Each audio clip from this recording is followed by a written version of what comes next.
This is May 19th, 2009 at 1:13 p.m. We're at the Mooresville Public Library in the Burke Room. This is the Mooresville Fire Department Oral History number 17, and with Mitchell Mayhew. Okay. All right. Tell us how you got started with the fire department. Right after I got out of the Air Force in 1973, when I came back to Mooresville, I was working in a hardware store for a couple of months, and I put my application in at the Mooresville Police Department and the Fire Department and the North Carolina Highway Patrol. And I had several interviews with the Highway Patrol, and I was down to the last thing that I had to do, and the Mooresville Police Department called me and offered me a job. So I quit the process of being employed by the Highway Patrol and went to work with Mooresville. And I worked with them for 4.5 years as a patrolman and dispatcher. And they had an opening on the fire department. And Chief Pender asked me if I was still interested in the job, and I told him I was. And I transferred to the fire department in 1977, where I stayed until 2007. I don't remember the date. Okay. I retired, but I had 28 and a half years with the fire department and 4.5 with the police department, and with my sick time and everything, I had ended up with 33 and a half years. Very good. You remember your first fire? No, I remember some of the, when we used to, Phil McLaughlin was kind of the head of training, and we had a bunch of houses to burn over at across the street from Mooresville High School. And that's the first one I remember during training. We didn't wear air packs back in those days, and Phil would teach you how to get and crawl on the floor and stay behind the fog pattern that would bring up fresh air. And it's wonder some of us hadn't got killed doing that. That's the way we learned. We had plastic helmets, and you just about didn't get any new equipment. You got new day clothes, but it was your helmet and coat and turnout pants and stuff like that had all been used for years. And the boots that we had, some of them people got were too little, and some of them were too big, and you had to wear several pairs of socks to keep them on. Let's see. Oh, did you have a favorite truck? Well, right it hadn't been too long after I was hired, we bought the first automatic transmission truck.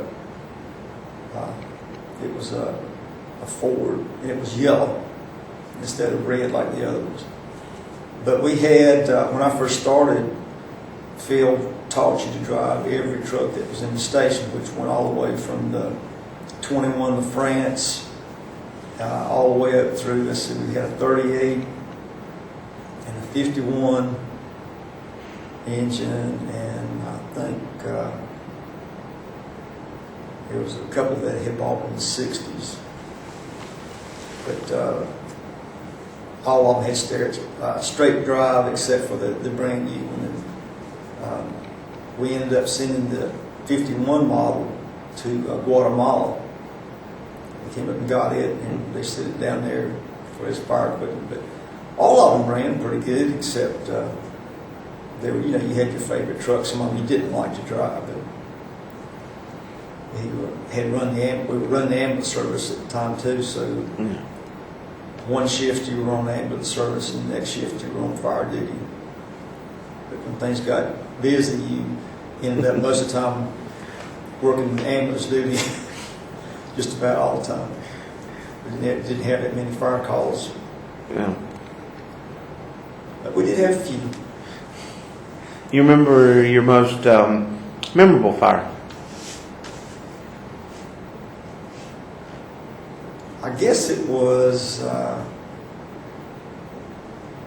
think there was a big house in this area here, and it seemed like it was right across the street from the library. Over there somewhere, it may be where Cannon's Upholstery is now. I don't remember, but it was a big 2-story house. It was an old house, and we had gotten into where we were running fire calls every day. It just seemed to work like that. We had a fire at the mill in one of the box cars with a cotton, and we were over there for hours and hours trying to get it put out. Either the same day we had a fire call and a fire at the Revco across from the old hospital. We had this house caught on fire, and we had like fires every day and 2 or 3 a day for a while. But that was a big, big fire. We were using old 2.5-inch hoses, and it was all exterior attack. And it just rock and rolled the whole time. And we just, I guess, man was trying to keep it where it wouldn't set the other houses on fire. That one, and I guess the one downtown, the old Western Auto, when they caught on fire. Yeah. That was probably the biggest one that any of us had been to. I'm sure all the rest of the guys probably said something about the Western Auto fire. Yep. It has been talked about greatly. Let's see. Trying to recall this offhand. Well, funny moments. Yeah. You know, everybody talked about how much horseplay and picking was going on, and had several people bring up the slats and everything. I know you, Mitchell himself, was evidently got tired of it, so he drilled holes in his slats and his bed rails and bolted them all together.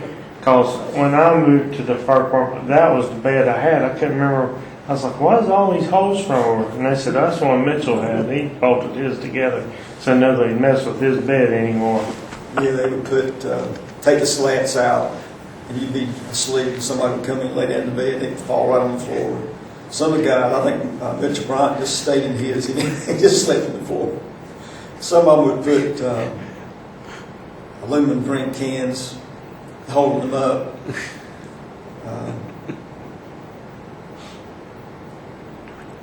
Remember the time Mitchell Bryant threw up on the floor upstairs? He just went to bed. He just stayed asleep.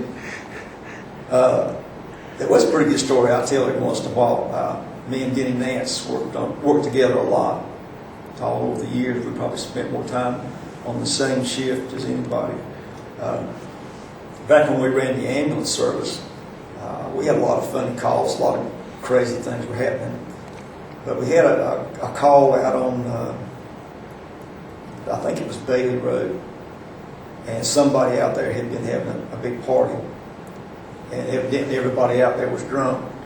And so a guy in a car went to get more beer. And before he got back, another guy in a car got in the car, and he went after more beer. Well, they ended up wrecking and hitting head on Bailey Road. Everybody in the same party. So we sent 2 ambulances out there.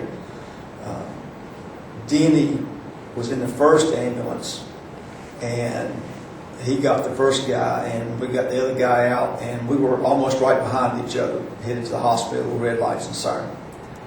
And Denny's told me that his guy set up at, he was out and got up and sat up on the cot and looked around and said, "Damn, John, the law's after us."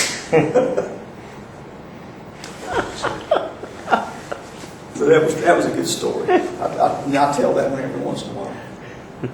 Another one was me and Denny were working again, and we had been called in. When you were off duty, everybody was subject to callback, and we did a lot of ambulance trips. If it had anything to do with broken bones, or if it was real serious, you ended up taking them to Charlotte or Statesville. And so everybody at the station was gone, and this was sometime up in the night. I think it was before midnight, but we were sitting out. It was a summer day, and we were sitting out, and what we usually did, sitting out in the parking lot just talking. And we got another call, and it was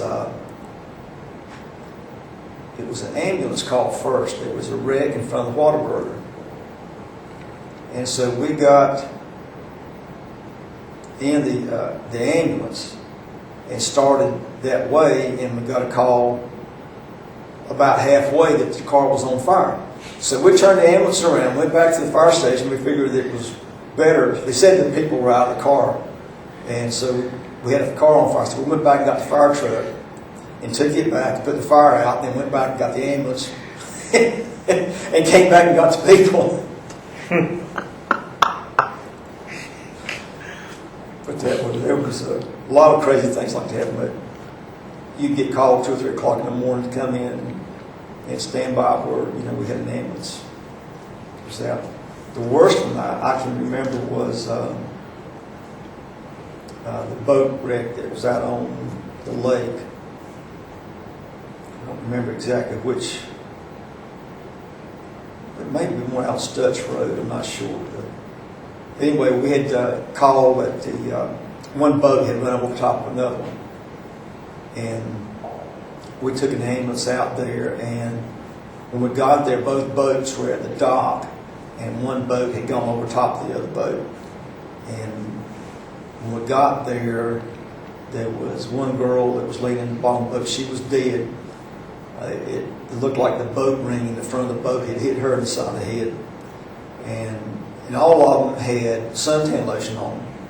And there was glass everywhere and blood everywhere. And we were trying to get there was another lady, and we were trying to get her out. And she died there, and we tried doing CPR on her. But it was like 4 or 5 people that were hurt. And you can imagine what kind of what was going on out there. It was crazy. And we had all the ambulances and rescue squad trucks that we had that were out there. One lady had the boat propeller from the boat that went over had cut her leg in several places real deep. And just about everybody that was in it that survived ended up having to go to Charlotte. So it was something trying to get these people out covered in glass and blood and suntan lotion and get them loaded up and taken to the hospital so they could get primary care. And then, like I said, most everybody was taken to Charlotte after that. That was probably one of the worst things, calls that I've been to with the ambulance so far.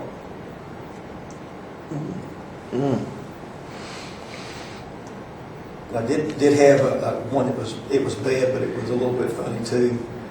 A guy had it was a lawnmower accident, and when we got out there, there was a riding lawnmower, and it was turned. Somebody was turned upside down, and I could see like it was a German Shepherd, and he was running around the yard, and it looked like he was going eating food different places. And when we got there, found out that the lawnmower had fell over on this guy, and he cut his fingers off. And the dog, when we went out there to find his fingers, the dog had eaten fingers. That was good. Like I said, it was bad, but it was funny that the dog was running around. That was the first thing we were trying to find the fingers so we could take them with us to see if they could be reattached. But didn't have any luck in this particular case. No, dogs saw to that. Let's see.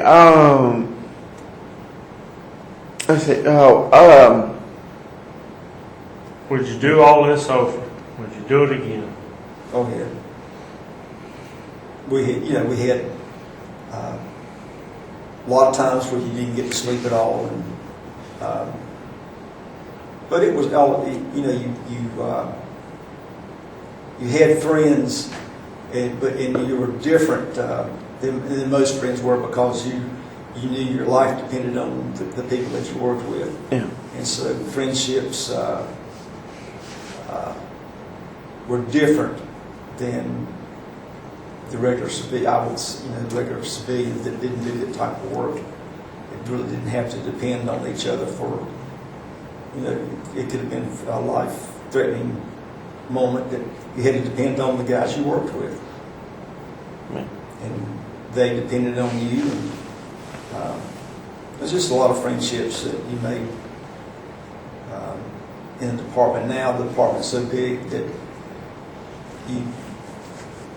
I'm sure it's the same way on the people on your shift and maybe one of the other stations, but now you've got 4 stations and people are really spread out. And I know I've gone to some Tim's Christmas party, and a year after I retired, there were spaces there that I didn't know.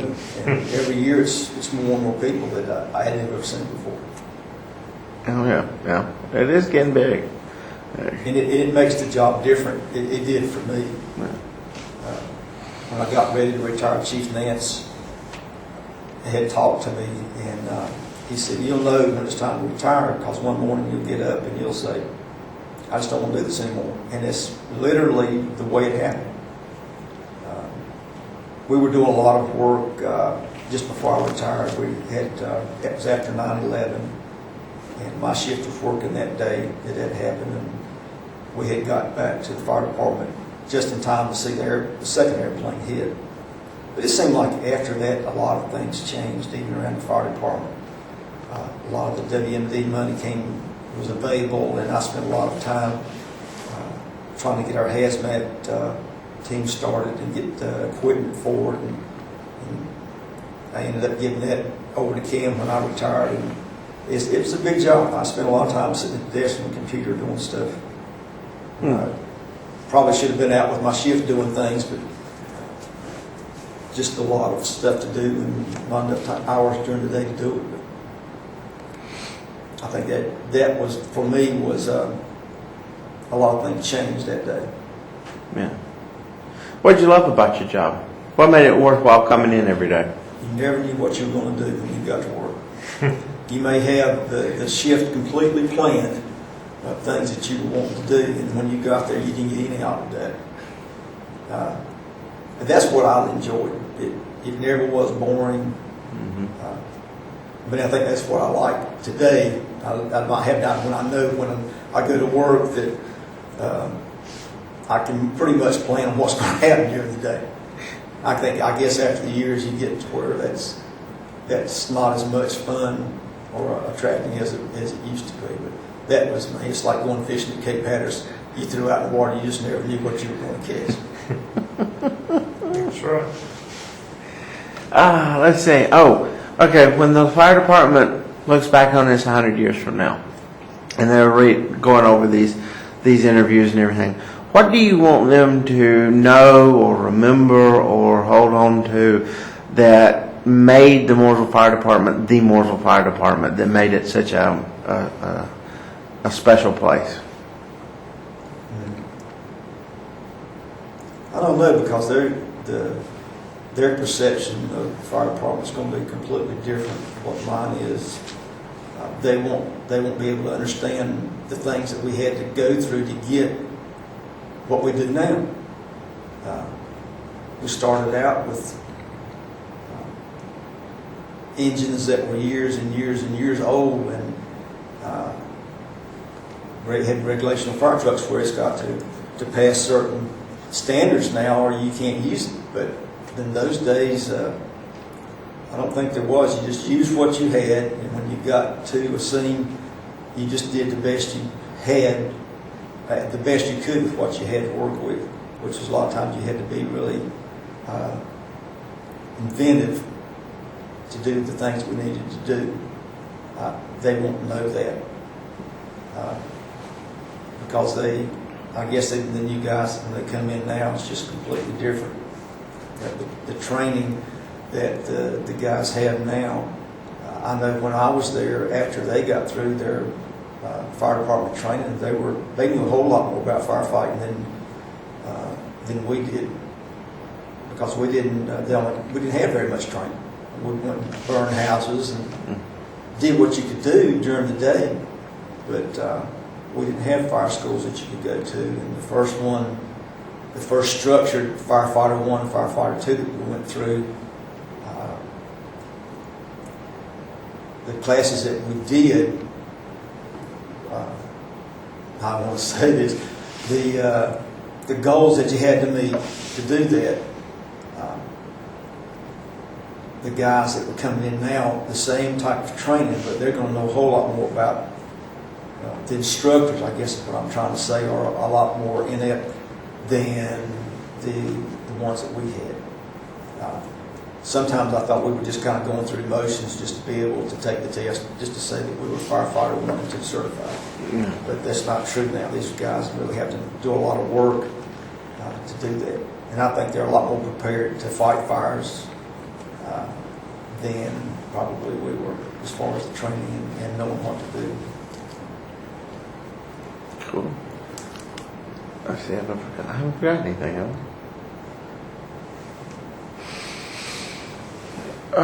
Let's see.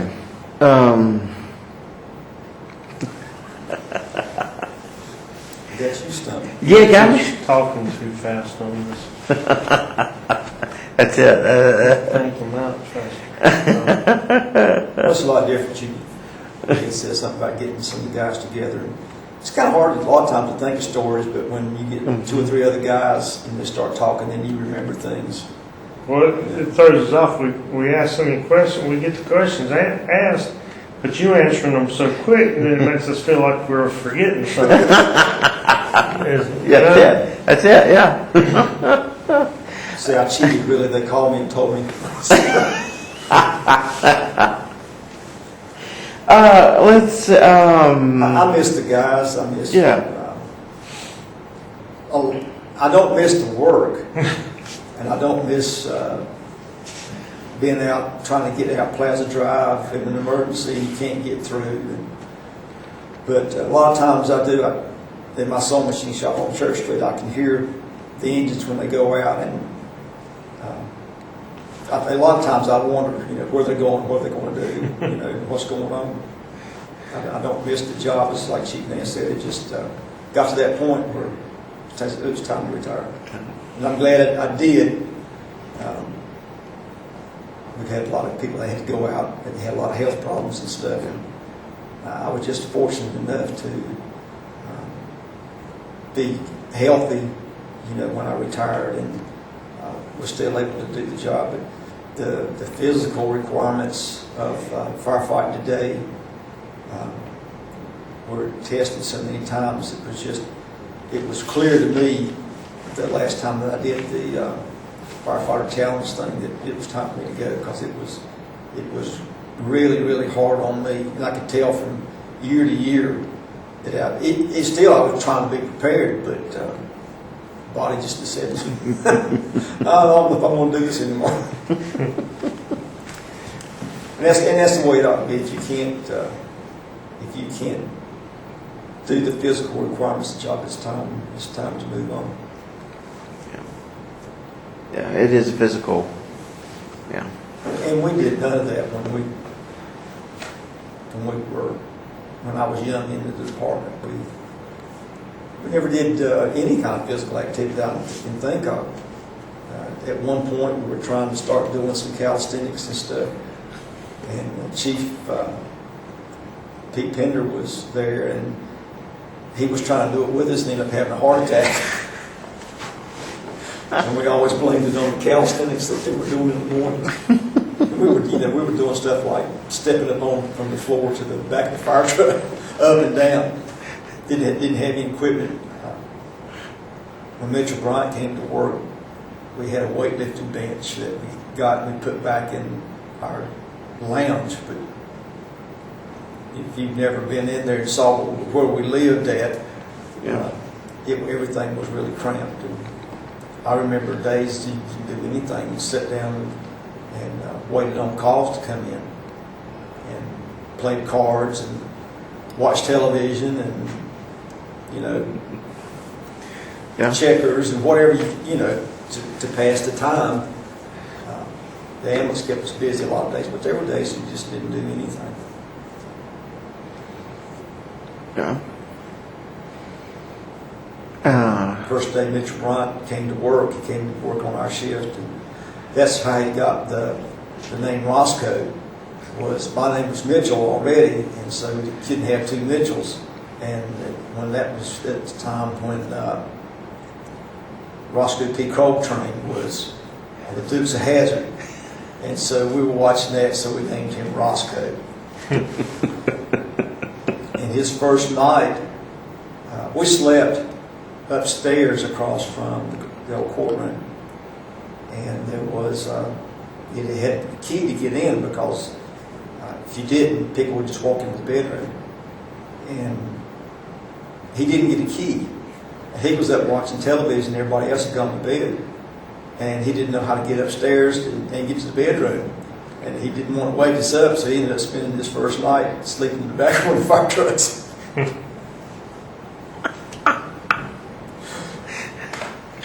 Golly.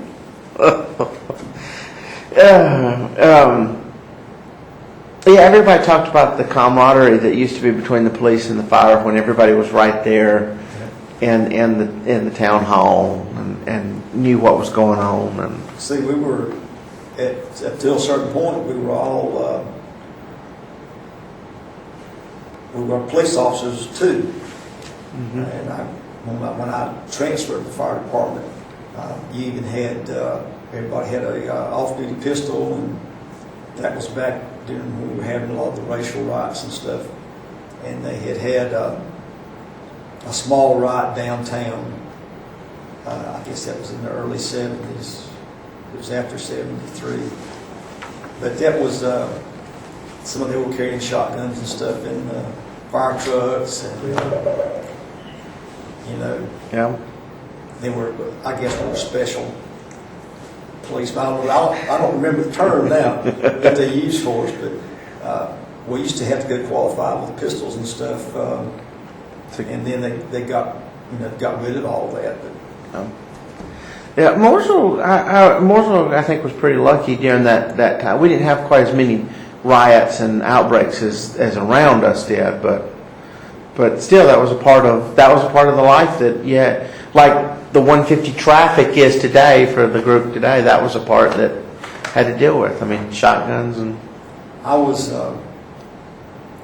We have some friends that live up in Carlisle, Pennsylvania, and we'd go up there a lot of times, on a vacation. They'll come down here, we'd go up there. And you were talking about Plaza Drive.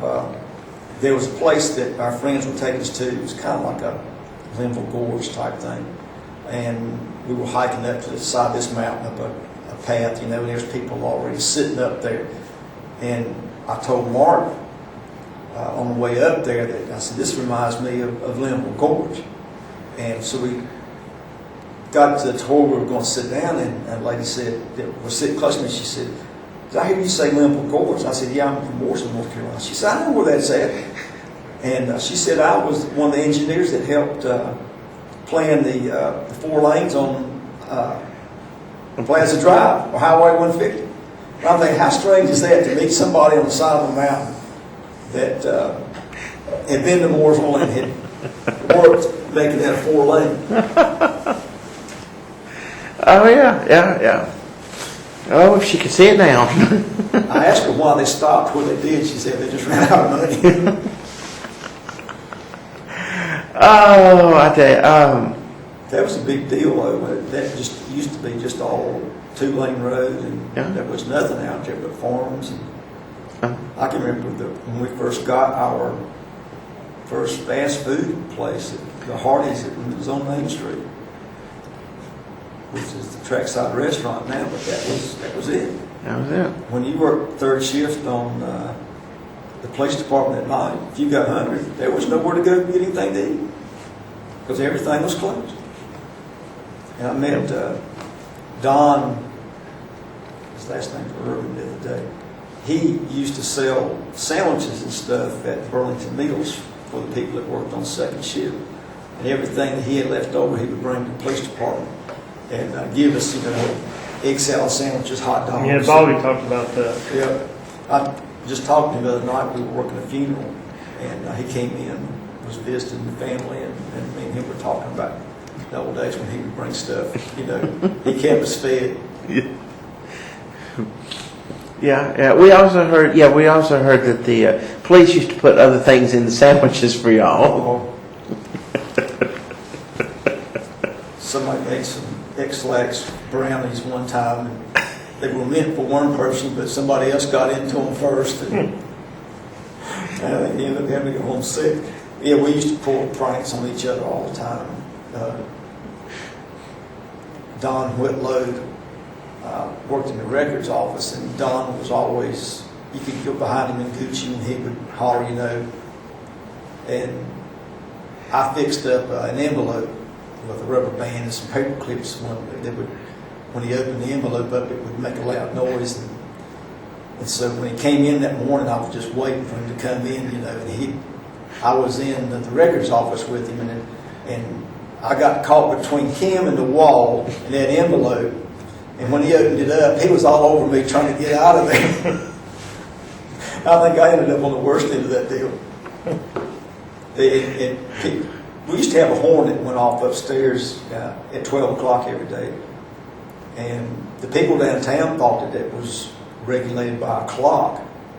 And it wasn't. We just went off there and at 12 o'clock, somebody went back there and pushed the button twice for the horn to go off. And there were people downtown that were setting their watches by when that horn went off at dinner time. And the police used to like to go in there, and it would be like 11:30 or something. And they would sneak back there and hit that button and run. And Chief Pender, he would come out of his office trying to see who did that. And they were all laughing at him, and he was getting mad because that the horn was going off early. But that was funny. And we got along really good with the police department. Everybody knew everybody else. And back in those days, they depended on us for things to help them out, and vice versa. Okay. Yeah. Now that you don't know who's who unless you just happen to meet somebody when you're working, you know. And I still know some of the guys that work over there, but there are many that I've never even seen before and talked to. Yep. And that's what some of the firemen do. I don't know. Big changes. Huge changes. Yeah. I think that covers. Anything else you want to add? I guess. Well, keep your mind thinking, because like I say, we'll